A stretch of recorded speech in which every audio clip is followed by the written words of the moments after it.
Elle s'appelle Noémie. Sur les réseaux sociaux, vous la connaissez sous le nom de Mabelle. Il y a quelques années, elle tentait de percer à la télévision.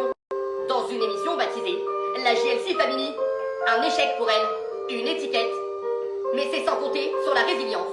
Et sur ses jumeaux, aujourd'hui, plus de 4 millions d'abonnés sur les réseaux sociaux. Des placements produits à 6 chiffres. Une fortune personnelle, estimée à 4 millions d'euros. Et elle écrit aujourd'hui un livre, intitulé « C'est grâce à Jazz ». Les gens vous aiment pour ce que vous êtes. Ouais. Et vous dites dans votre livre C'est grâce à Jazz, à la page 233, nos journalistes de la rédaction sont allés voir, où vous dites « Je peux enfin être moi-même, être millionnaire, femme noire et réussir ». Ouais. C'est fort ce que vous dites. Ouais, parce que c'est vrai que dans une société de patriarcat.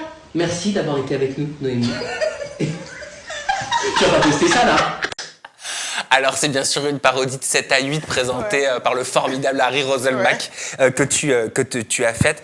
Il te dit, le faux journaliste te dit voilà, vous allez sortir un livre, c'est grâce à Jazz. Et en fait c'était une manière, c'était un peu du second degré pour faire comprendre que personne ne se fait tout seul, tu vois. Même la plus grande des montagnes, elle est faite par de petites pierres, tu vois. Donc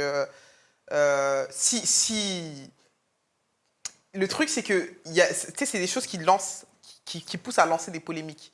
Donc tu as ce truc. Et c'est un vrai, réel problème parce que, tu sais, dans la JLC, je me suis toujours.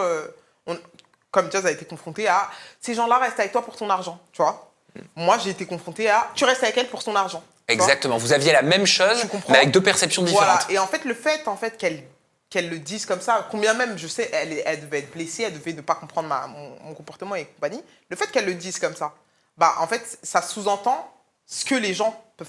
Ça sous-entend un peu, ou ça peut confirmer ce que certaines personnes mal intentionnées peuvent dire, tu vois. Et puis ça pousse indirectement, sans forcément s'en rendre compte sur le moment, les utilisateurs des réseaux sociaux à utiliser ces qualificatifs contre toi. Contre moi, exactement.